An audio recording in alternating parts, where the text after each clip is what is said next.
If you're like me, you spend a lot of time listening to podcasts. That's right, I don't just host a podcast, I listen to at least 3 episodes a day of my personal favorites. So, if you want to do a little good in the world while you listen, you should check out the new Humbly app. Humbly is a podcatcher that inserts a short ad between episodes you were already going to listen to, then donates the money from that ad to causes you choose. For example, when I listen to an ad on Humbly, the money can go to the National Alliance to End Homelessness, Teach for America, and the NAACP. I can even check my stats to see how much I've earned for my causes overall. So, if you're already interested in listening to podcasts, why not listen to them on Humbly and earn a little money for those in need? A That's Not Canon Productions podcast.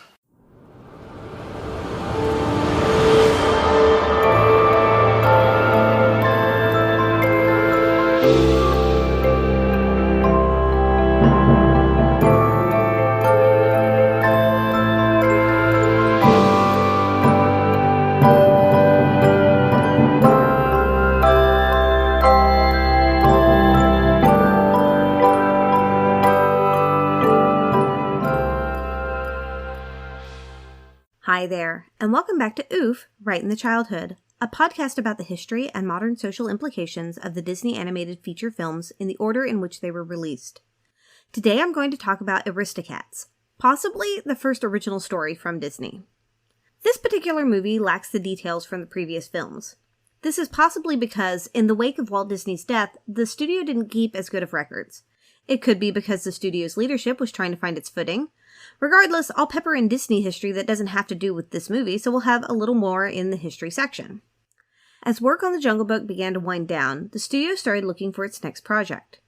Though the board of directors wasn't sure they wanted to continue with animation, Walt Disney felt it was important, so they persisted. The studio hadn't acquired any new properties, but there were ideas floating around. Starting in 1961, 2 of the Disney animators had started working on a 2-part cartoon for Disney's Wonderful World of Color, one of a series of weekly television programs Disney produced to showcase its parks and talent to the North American family.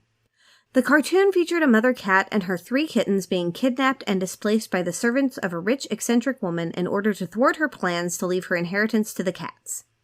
The more they worked on the cartoon, the less they liked it. It felt rushed and disconnected, and just, all around, not great. This was the problem with writing an original story.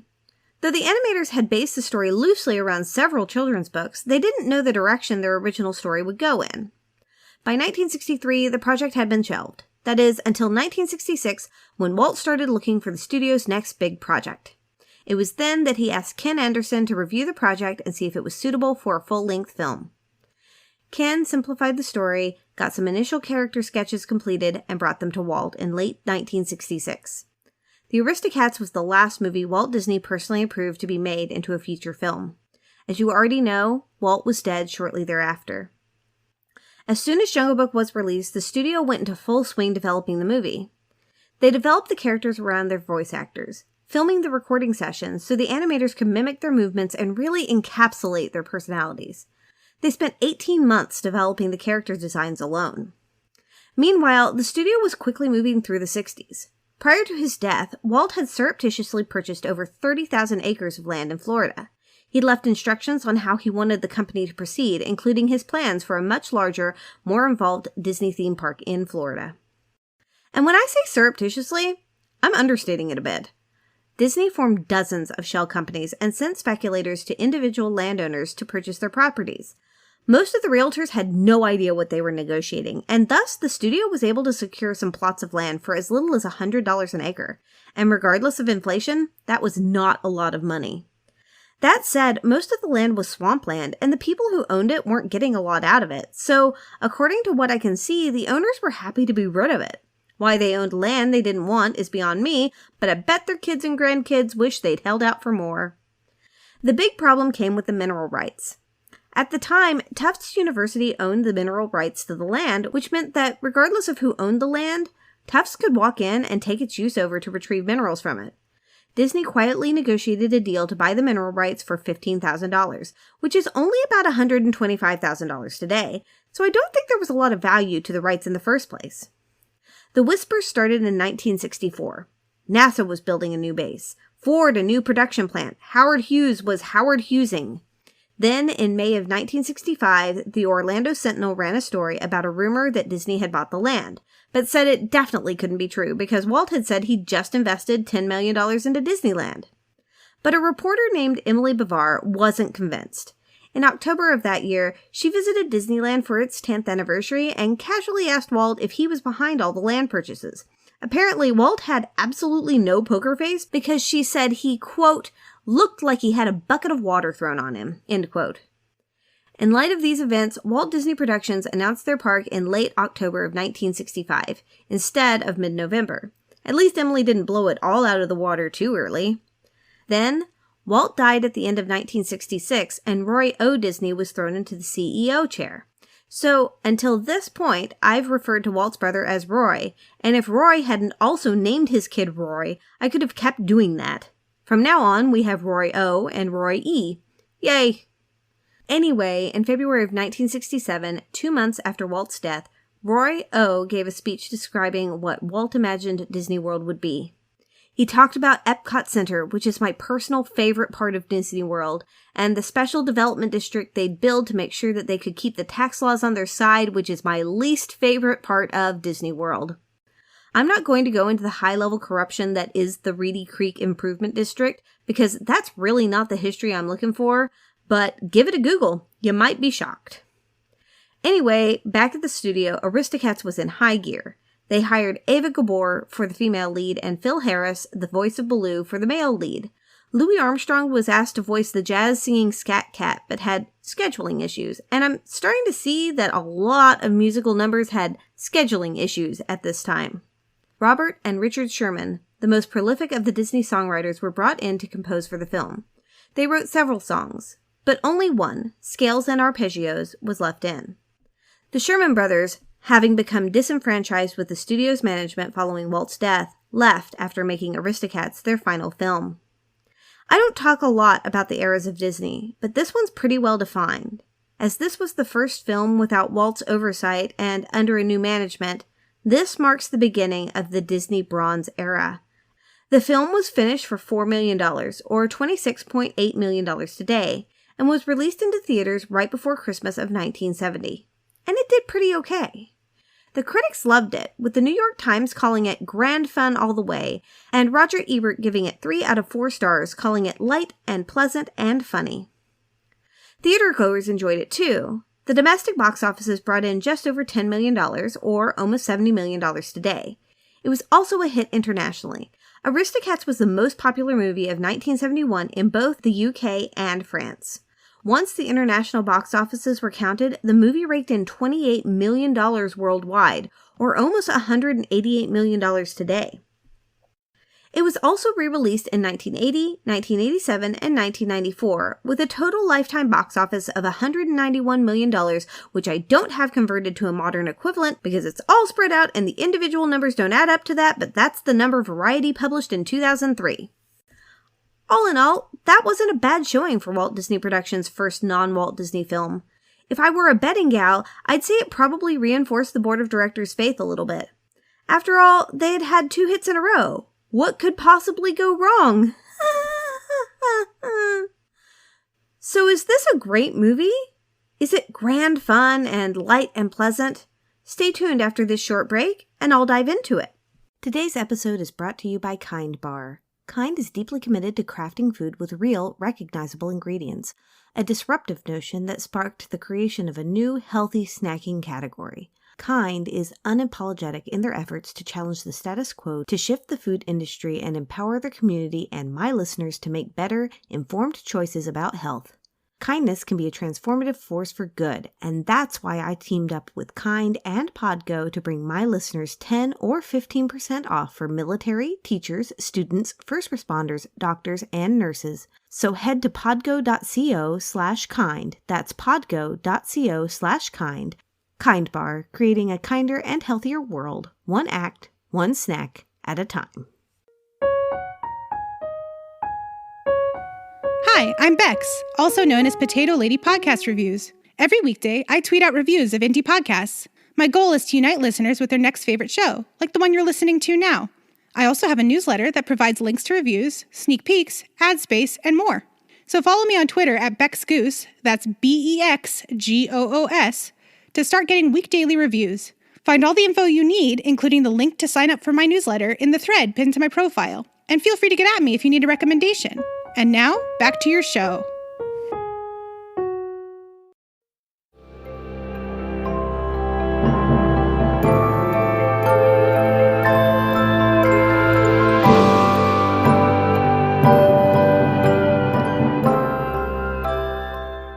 This episode's cover art was created by Corelia, an oil pastel artist. She has a really cool Instagram and an Etsy shop where you can buy her drawings. I'll link to both in the show notes. I'm always looking for new cover art, so if you'd like to be featured, pop onto my website at oofmychildhood.com and send your piece to me. Alright, Aristocats is another movie I remember watching not all that often. I'm pretty sure it's another one we didn't own, because it actually came out on VHS after The Little Mermaid was released. But I do remember liking Marie as a kid. That said, it does have that "this will have an offensive portion" screen on it, so I'm certain I've forgotten something. We get a really involved opening with an incredibly French accent singing about how rich these Aristocats are. In fact, it reminds me a little bit of the naming of cats. Jellicle cats are white and black, etc. The funny thing about this song is that singing is accent neutralizing, so for this singer to get this over-the-top French accent, he worked for it. Oh, he's switched into full French. And because this isn't based on any one book, we don't start by opening a book. We just show up on the streets of Paris with a very rich woman and her cats. One of the kittens climbs down over the face of her carriage driver Edgar.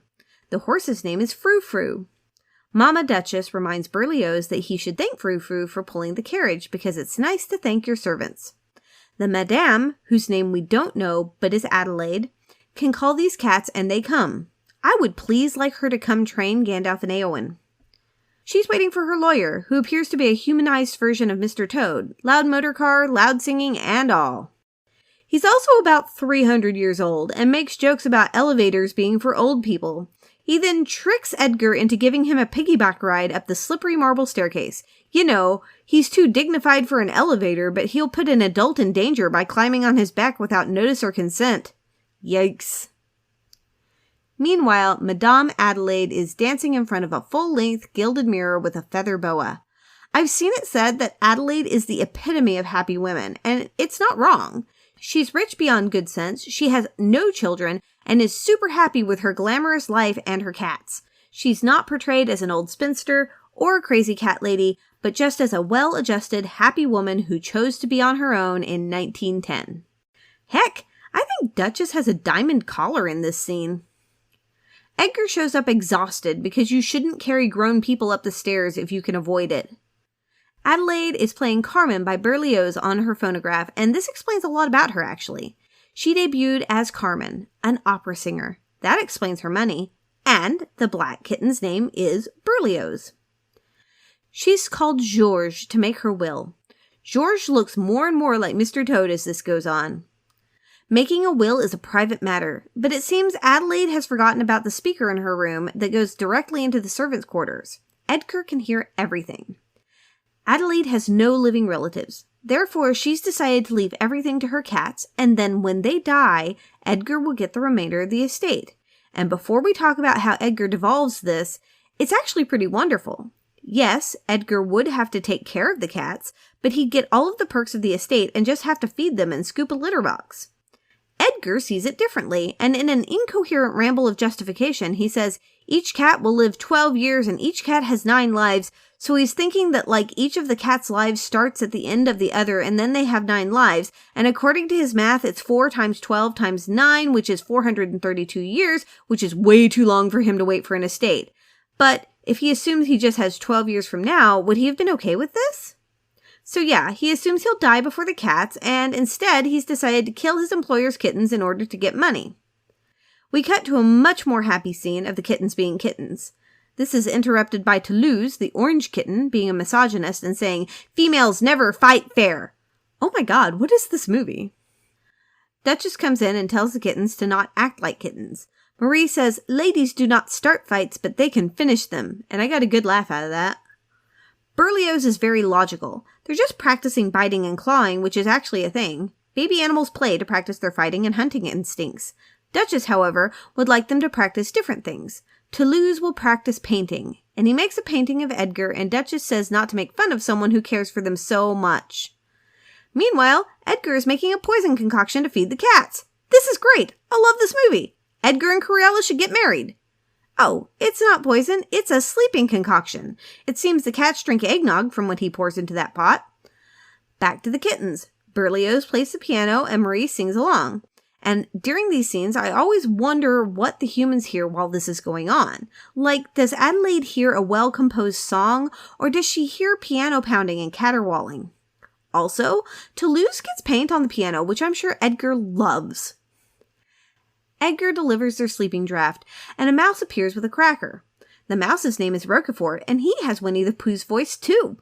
He wants to share their cream, so he dunks his cracker in the cream, and then everyone starts to get very sleepy. Edgar puts all the cats in the basket and speeds off on his motorbike. He's all worried about the noise of garbage bins, but not the backfiring of his bike. He speeds through Paris until he reaches the countryside, and here we have dogs with deep southern accents that know everything about engines. They're gonna chase the bike. What is it with dogs and pulling rank on each other? These dogs are named Napoleon and Lafayette, and they have to determine who attacks first. They take the motorbike from Edgar and immediately crash it into a tree and a windmill. Basket is thrown clear under a bridge, but somehow not into the water. So Edgar thought he'd put the cats to sleep, but he left Duchess's collar on her, which looks very much like a fancy gold necklace. I mean, I'd have taken that if I was terrible. The cats wake and are startled to find themselves outside and in the wild. Duchess assures the kids that everything will be fine. Toulouse had a dream that Edgar did this to them, but Duchess assures him that Edgar would never hurt them. Poor Duchess, this is the worst betrayal. Back at home, Adelaide has had a dream that the cats are gone. She checks in their adorable four-poster cat bed and they're gone. She calls for them and wakes Roquefort, who puts on a deerstalker cap and cape that makes me wonder if he was the inspiration for a later Disney movie. Back under the bridge, it's daytime, and a cat singing about himself wakes Duchess from her sleep. Like, what is it with people singing songs about who they are to themselves? I understand it's a trope, but it's one that makes little to no sense. Now, if Duchess were to say, "Hey, who are you?" and Baloo Cat were to sing back, "I'm Abraham de Lacy, Giuseppe Casey, Thomas O'Malley, the Alley Cat," I'd be cool with that. He tells her that her eyes are beautiful. Marie thinks it's beautiful. Berlioz thinks it's too girly. The gender roles are strong with this one, y'all.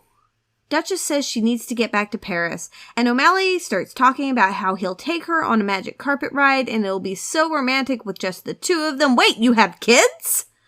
O'Malley, being the template for every jerk who freaks out when he finds out the girl he likes has kids, fumbles around, and Duchess tells him he's a jerk for treating her kids differently. After they walk off, he realizes he's been a cad and goes after them. With perfect timing, he shoos them into the bushes just as a delivery van comes by. He almost causes a wreck and puts the family into the van. He's almost shot of them, but Marie falls from the van, so O'Malley decides to escort them to Paris. He'll show them the high life. O'Malley's sure that the Madame is not worried about them at all, but Adelaide is pacing, worried about the cats. Roquefort can't find anything about the cats, but Edgar is the happiest human on earth. He brags to Frou Frou, the horse, that he kidnapped Duchess and the kittens. He says that no one will ever find any evidence to implicate him except for all of the evidence he left behind. Then he runs out the door without feeding Frou Frou. Seriously, this guy's the worst. Back in the van, O'Malley gives the kittens cream, but the driver sees them in the back. This results in their second almost vehicular manslaughter moment. They cross a train trestle as slowly as possible and are surprised when a train almost kills them. Marie, the ever-endangered, falls into the river and almost dies. O'Malley rescues her, and then the boys blame her for falling off a shaking bridge. Down the river, two geese try to help Thomas learn to swim by cutting the vine he's holding on so he doesn't drown. Thanks? He proceeds to drown, and they finally realize he might die and help him out. Duchess and the kittens show up right on time. The geese are twin sisters. O'Malley is understandably pissed off at them laughing at him. They say he's rather cute until they find out that he and Duchess aren't married, and then he's an ugly cad. This is great. Duchess is not annoyed at all by these twin gabbers. They're on their way to Paris too. We'll all go together. Poor Thomas. The two geese lead the way to Paris, where Uncle Waldo is drunk and being plucked in a kitchen, and I'm certain there's not a double entendre there. The kitchen was going to serve Waldo stuffed in chestnuts, and they pre-basted him in white wine. Waldo's incredibly upset that they didn't use sherry to kill him. The girls have obviously dealt with drunk Uncle Waldo before, and they ferry him off down the street. Back at the mansion, Roquefort stows away in the broken tail light of Edgar's motorbike. Edgar's off to retrieve the evidence he left at the scene of the crime. Also, Edgar's far worse at riding his motorcycle when there's no sidecar. At the windmill, he sneaks around with a fishing pole until he finds the dog sleeping with the sidecar, basket, umbrella, and hat. Somehow, they didn't hear the motorbike this time, but they know as much about shoes from their squeaking as they do engines. Edgar uses the fishing pole to take back his hat and umbrella, but I don't know what the fishing pole was for at the beginning. Like, did he know he had to fish the hat off of a hound's head from the beginning? Was that the plan? Is Edgar a prophet? These dogs, who can pick up a scent from 12 miles away, can't smell Edgar in the haystack, so they go looking for him, resulting in hilarity involving shoes and ears. Nonetheless, Edgar gets away with his hat, umbrella, basket, sidecar, and haystack. In Paris, the kittens are tired, so Thomas will take them to a jazz nightclub for a nice quiet night. Scat Cat has decided to pop into O'Malley's home with a series of racist caricatures that all play music. They sing the song that everyone knows from this song, Everybody Wants to Be a Cat. This song is super fun, until the Siamese cat gets his spotlight, like buck teeth, bad pronunciation, plays with literal chopsticks, poor grammar, just references to Chinese dishes, bleh. Duchess gets her Ava Gabor sexy moment with a harp.